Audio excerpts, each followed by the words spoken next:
예, 공휴일이 토요일, 일요일과 겹치면 다른 날 하루를 쉴 수 있게 해준다. 이게 바로 여러분 대체 공휴일입니다. 지금까지는요, 그때그때 상황에 따라서 대통령이 대체 공휴일을 줬습니다. 그런데 이제 아예 법으로 확정이 될 것 같습니다. 여당이 이번 달 안에 처리할 방침이라죠. 이렇게 되면서 대체 공휴일, 주사일제, 이런 복지에 관한 문제 관심이 높아졌습니다. 이런 부분에 대해서 전부터 힘주어 말한 분이 계시죠. 시대의 전환 조정훈 의원. 오늘 직접 만나보겠습니다. 어서 오세요, 조 의원님. 네, 안녕하세요. 반갑습니다. 이번에 더불어민주당이 처리하기로 정했다는 이 대체 공휴일법. 사실은 조 의원님도 계속 주장을 해오셨던 거죠? 네, 더 이상 이제 독하게 일하는 게 멋진 사회가 아닌 것 같고요. 초장기 노동에 지쳐하는 분들 많으신 것 같습니다. 그래서 저는 적극적으로 찬성하고요. 제가 작년부터 주장해온 주사일제와도 네. 맥이 닿아 있는 것 같습니다. 내친 김에 주사일제까지 갔으면 좋겠다. 그렇습니다. 우선 이 민주당에서 처리하기로 했던 대체 공휴일법은 조정훈 의원 구상하셨던 거랑 같아요? 이 법안이 좀 여러 개가 지금 나와 있다고 제가 들었는데. 네, 대체 휴일을 정하는 것 자체는 찬성입니다만 실은 대체 휴일을 할 수 있는 사람들이 전부가 아닙니다. 실은 이 법의 가장 큰 아쉬운 점은 대체 휴일을 한다. 다만 이는 전국에 있는 공무원들과 300인 이상 직장에 다니는 분에 한한다입니다. 전 CBS 김현정의 뉴스쇼 작가님도 프리랜서시잖아요. 그럼요. 관계 없으실 겁니다. 우리 노동자분들의 절대 다수가 실은 이걸 보고 그림의 떡이다라고 생각할 텐데 이렇게 휴식의 양극화를 어쩌면 더 초래할 수 있고 악화할 수 있는 제도입니다. 저는 이번에 대체 휴일과 관련된 제도를 만들 때 반드시 이런 휴식 약자, 쉬고 싶어도 쉬지 못하는 우리 아이들은 내가 작은 직장에 다니기 때문에 할 수 없이 또 엄마 없이 지내야 되는 또 하루가 생긴 이분들에 대한 배려가 없다면 뜻하지 않게 휴식을 통해서 우리 사회를 더 양극화시킬 수 있다고 생각합니다. 휴식 약자들을 만들어내는, 그러니까 그들만의 리그로서의 대체 공휴일제는 안 된다, 그 말씀이신 것 같아요. 그렇습니다. 시작은 이렇게 하더라도 빨리 보완이 돼야 된다 말씀이신 걸로도 들리고요. 맞습니다. 이게 또 하나의 쟁점은 뭐냐면 대체 공휴일을 할 때 금요일하고 붙이느냐 월요일하고 붙이느냐, 이것도 좀 논란이 있더라고요. 어떻게 보세요? 실은 일주일에 하루를 더 쉰다고 하면 언제 쉬겠냐라는 질문들이 있었는데요. 가장 많은 답이 어디였을까요? 저는 개인적으로는 월요일이거든요. 저는 월요일이 좋은데 어때요? 굉장히 많은 분들이 수요일을 얘기하겠습니다. 수요일이요? 생각해보면 또 말이 됩니다. 그러니까 주 3일이라고 좋다고 하시지만 네. 매주 여행 가기도 어려운 노릇이거든요. 근데 월, 화 일하고 수요일 한 박자 쉬었다. 네. 목금이라고 두 박자 쉬는 리듬이 생기는 거죠. 그래서 저는 뭐 금요일 날 쉬어도 좋고 월요일 날 쉬어도 좋지만 이렇게 임시 공휴일을 정하는 것도 좋지만 휴식을 좀 늘릴 필요가 있다. 우리 사회에 제가 주사일제를 얘기하는 초장기 노동 시간을 줄이지 않고서는 그 여성들이 독박 육아와 함께 노동시장에 참여할 수가 없거든요, 지금. 네. 그런 여러 가지 것들을 배려할 필요가 있다. 너무 이르다는 얘기가 계속 나와요, 주사일제는. 네. 일본이 지난달에 주사일제를 거의 공론화하고 시작합니다. 일본이요? 네. 일본이 왜 이른지 한번 고민해 보실 필요가 있다고 생각하고요. 일본이라고 하면 사실은 일개미처럼 일하는 나라, 그렇죠. 뭐 이런 이미지였잖아요. 우리 대한민국하고 누가 더 일 많이 하나 하면 굉장히 경쟁 상대죠. 그렇죠. 네, 뭐 미국이 26%, 근데 일본이 거의 한 10% 노동자들이 벌써 주사일제를 하고 있습니다. 우리나라 기업도 제가 이제 추적을 못 합니다. 하도 많은 기업들이 시작을 하고 있어가지고요. 그래요. 네. 그것은 노동자 복지 차원이기도 하지만 한편으로는 일자리를 나눠서 경제를 활성화한다는 의미도 되는 겁니까? 맞습니다. 대체 휴일을 왜 주는가, 국가가. 솔직히 우리 다 알거든요. 주말, 금요일 오후에 사무실에 앉아서 인터넷 검색하느니 친구들과 가족들과 나가서 경제활동하는 게 경제에도 좋다. 정신적으로 좋은 건 물론이고요. 결국 우리 사회에 지금 필요한 건 내수 진작이지 더 생산하는 게 아니다. 알겠습니다. 라는 생각을 갖고 있습니다. 그런 의미에서 대체공휴일법 통과 이거 처리 지지하고 네. 내친 김에 주 4일제까지 좀 공론화해보자, 이런 생각을 조정훈 의원은 갖고 계세요. 사실은 이제 뭐 휴식의 양극화에 대해 항상 이야기를 하십니다만 더 큰 문제는 소득 양극화잖아요. 맞습니다. 기본소득제가 필요하다 이런 주장을 하고 계시는데 법안 발의도 제일 먼저 하신 분이 조 의원이고요. 근데 이재명 지사의 기본소득제에는 동의할 수 없다 그러셨네요. 제가 그렇게 말씀드린 건 아니었고요. 그거 아니에요? 그렇게들 써 있던데. 그 대학 안 가는 청년들에게 해외여행비 1,000만 원 주자고 하신 적이 있습니다. 네. 제가 그걸 듣고 이건 아니다. 그러니까 현금 주는 게 뭐 정치인에게 나쁜 건 아니죠. 현금 주는데 싫어하기 어려우니까. 근데 저는 이렇게 생각합니다. 그 고등학교 졸업한 분들이 1,000만 원 갖고 해외여행 갔다 온다고 대졸자 분들하고 동등한 취업 기회를 가질 거라고 생각하지 않습니다. 기회. 그렇죠. 이건 저는 기회, 청년들에게 필요한 건 기회고 은퇴자들에게 필요한 건 현금이다. 저는 그렇게 생각하고 어떻게 보면 우리 사회가 이제 기회공화국이 되어야 된다. 기회들이 많아지고 기회를 통해서 자신의 그 꿈을 실현할 수 있고 그 기회를 실현하는 과정에서 공정한 경쟁을 할 수 있는 이런 사회가 필요한 것이지 여기 찔끔 저기 찔끔. 기본소득은 큰 기술입니다. 우리 전 국민에게 주는 거고요. 그렇죠. 일회성이 아니고 태어나서 죽을 때까지 드리는 거죠. 재난지원금처럼 특별할 때 한번 푸는 것이 아니라 쭉 꾸준히 그렇죠. 계속 주는 거잖아요. 그 분기가 됐든 월이 됐든. 맞습니다. 법으로 정해진 거고요. 정치권에서 그 각 진영이 이득을 위해서 막 논쟁할 거리가 아닙니다. 그럼 조정훈 의원이 꿈꾸는 기본소득제는 이재명 지사의 것과 어떻게 달라요? 뭘 꿈꾸세요? 저는 대동소이할 수 있다고 생각하는데요. 저는 전 국민에게 조건 없이 한 달에 30만 원씩 줘서 저는 다음 대선에서 이긴 진영이 한 3년 정도 정책 실험을 해보자. 우리가 원하는 효과가 있는지. 앞으로 쭉 갑니다가 아니라 일단 3년 정도는 유예기간 두고 해보자. 네. 왜냐하면 이게 복지라는 게 한 번 문을 열으면 닫기가 어렵습니다. 그렇죠. 어떤 정치인이 이걸 닫을 수가 있겠습니까? 줬다 뺏는 거 힘들어요. 그렇습니다. 그래서 한 3년 알면서도 못합니다. 3년 정도 기간을 두고 실험하듯이 한번 해보자. 네. 소득 분배에 도움이 되는지. 내수 진작에 도움이 되는지 재정이 감당할 수 있는지 이런 걸 해보고 만약에 아니다 그러면 진영 논리와 관계없이 수정하자. 맞다 그러면 진영 논리와 관계없이 가고 확대하자.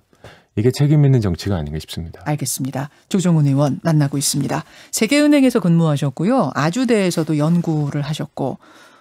근데 보니까 두 군데서 모두 김동연 전 부총리하고 함께 근무하셨더라고요. 네. 그렇죠. 평소에 김동연 전 부총리를 사부라고 부르시는 거 맞아요? 네, 제가 의원실에서 좀 독하게 일을 많이 한다는 평을 가끔 불만스럽게 드는데 다 제가 그럽니다. 이게 다 김동연 전 부총리한테 배운 거니까 그분한테 가서 불만 덜어주세요. 독하게 일 시킨다? 네. 나도 하고. 한번 제 비서님하고 김 부총리 비서님하고 이렇게 만나가지고 누가 더 일 많이 하나? 나쁜 뭔가 어느 사무실이 일 많이 할까 경쟁할 정도로 그 스타일 일하는 스타일도 비슷하고 정책적인 관점도 두 분이 그럼 비슷하세요? 네, 부총리님하고 저하고는 한 20년 인연이 있습니다. 세계은행에서 소위 사수라 그러죠. 제 첫 사수셨고요. 그 뒤로도 계속 연이 있고 또 아주대에서도 이제 굉장히 많은 시간을 가졌고 또 작년에 시대전환을 창당하는 과정에서도 여러 가지로 좀 많은 조언도 구하고 조언도 주시고 관심도 보여주셨습니다. 시대전환 창당할 때 김동연 부총리가 조언을 했다면 지금 김동연 전 총리의 어떤 행보에 대해서 조정훈 의원도 여러 가지 조언도 하고 상의도 같이 하고 그러고 계십니까? 김 부총리님은 정기적으로 뵙고 의견 나누고 우리 사회의 문제에 대해서 제가 의견 구하는 큰 어른이신데요. 항상 여러 가지 지금 화제에 오르고 계시지 않습니까? 제가 아는 김동연 부총리는 뭐라 그럴까요? 약간 지금까지 보지 못한 곳으로 두려움 없이 가는 분. 그리고 뭐가 되기보다는 무엇을 할까를 항상 고민하셨던 분이셨어요. 그래서 흑수저로 자수성가했다는 그 스토리에 이렇게 자부심이 많지 않으세요. 그래요? 사실은 전설의 흑수저시잖아요.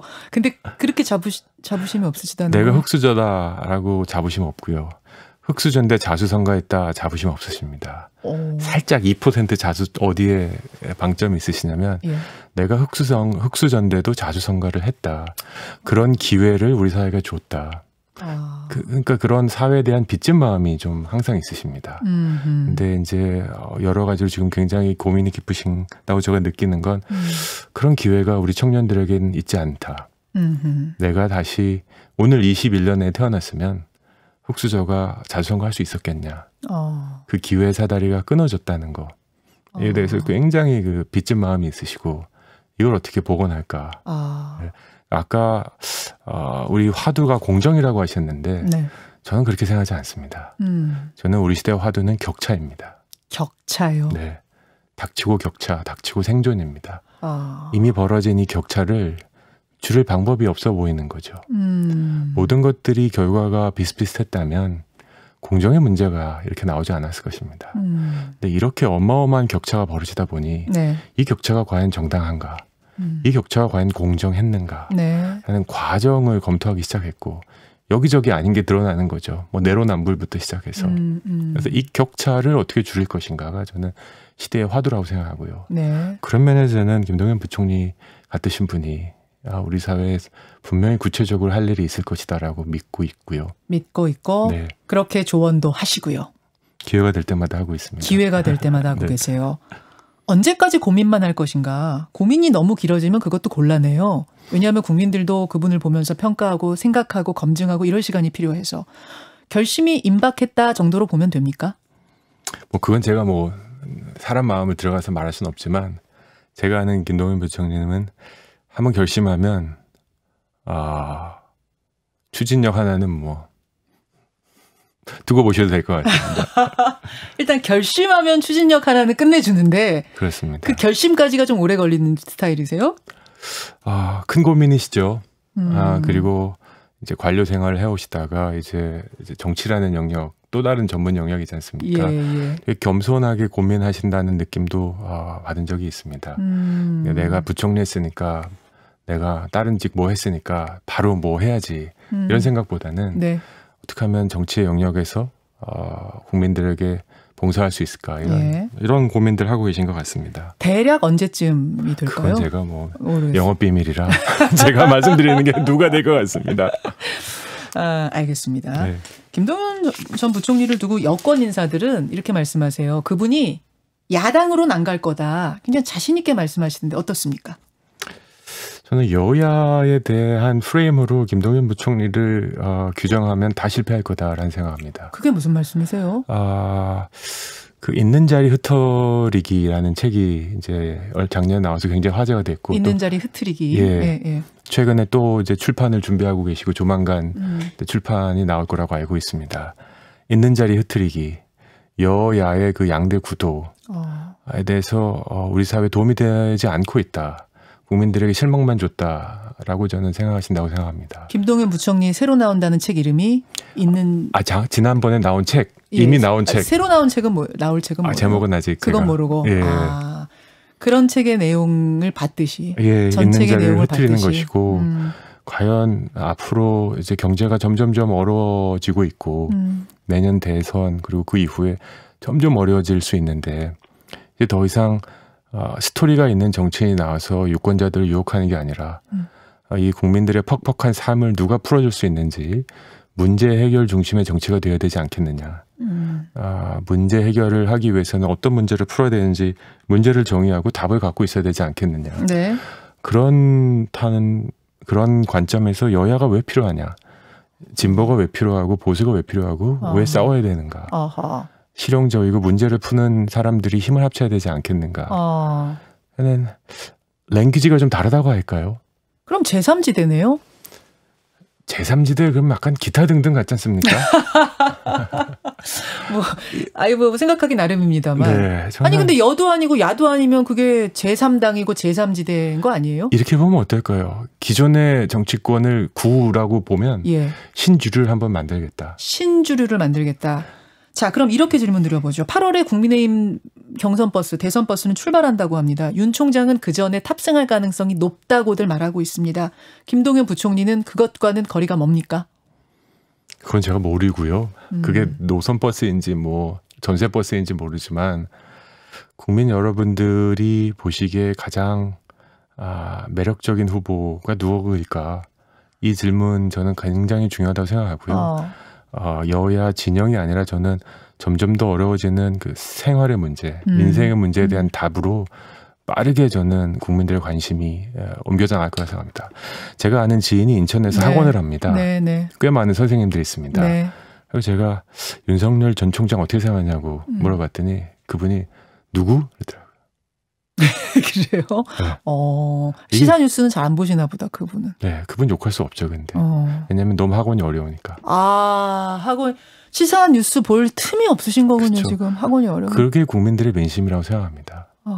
틈틈이 김현정 뉴스 보시면서 이제 시사에 대해서 업데이트 하시는 분들은 정말 노력하시는 분들이고요. 내 하루하루 삶이 지금 어려운데, 이 정치권에서 서로 진영 싸움하고, 권력을 자질러는 싸움은 진짜 민생을 푸는 정치 앞에서는 무너질 것이다라고 생각합니다. 먹고 사는 문제. 네, 먹고 사니즘. 먹고 사니즘이 지금 너무 힘든 상황인데 여야 그 버스가 전세 버스냐 노선 버스냐 언제 타냐 이거 중요치 네. 않단 말씀. 네, 국민들 보시기에 우스운 얘기죠. 우스운 얘기다. 알겠습니다. 네, 제 소견을 전제로 말씀드렸습니다. 김동연 전 부총리 역할이 굉장히 중요해질 정도의 어떤 큰 경제 위기도 혹시 조금 걱정하고 계세요? 네, 저는 두세 가지가 굉장히 불안한데요. 이자율 인상입니다. 이제 미국에서 기준 금리를 인상할 준비를 하고 있고 한국은행은 오히려 더 선제적으로 인상하겠다고 하는데 이렇게 되면 영끌이에서 집 사신 분들의 이자 부담이 상당할 겁니다. 대략 한 30에서 50만 원 정도 올라갈 가능성이 있거든요. 네. 화나죠. 화나는 문제가 아니라 못 하죠. 그러면 이런 주택담보대출이 시중은행의 자산의 대부분입니다. 은행에 부실이 날 수 있습니다. 이게 지금 이러지도 못하고 저러지도 못하는 상황들이 올 수 있습니다. 게다가 지금 소비 진작 수출은 잘 되지만 일자리가 만만치 않거든요. 네.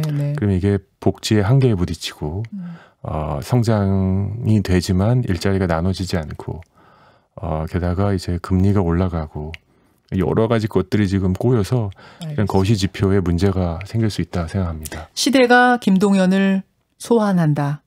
소환할 수밖에 없다. 제목을 잡으시려고 그렇게 한마디로 정리하자면 그런 느낌도 드네요. 저는 물론 그런 경제 위기가 오지 않았으면 더 좋겠습니다만. 네. 전환의 시대이고 전환의 생각을 하시는 분 중에 저는 김동연 부총리를 우선으로 꼽고 싶다라는 말씀드립니다. 여기까지 시대전환 조정훈 의원 만나봤습니다. 의원님 고맙습니다. 네, 감사합니다. 김현정의 뉴스쇼는 청취자 여러분의 참여로 이루어집니다. 트위터, 페이스북, 레인보우 게시판, 그리고 단문 50원, 장문 100원의 유료 문자 샵 1212, 우물정 1212 통해 참여하실 수 있습니다. 김현정의 뉴스쇼, 여러분과 함께 만듭니다.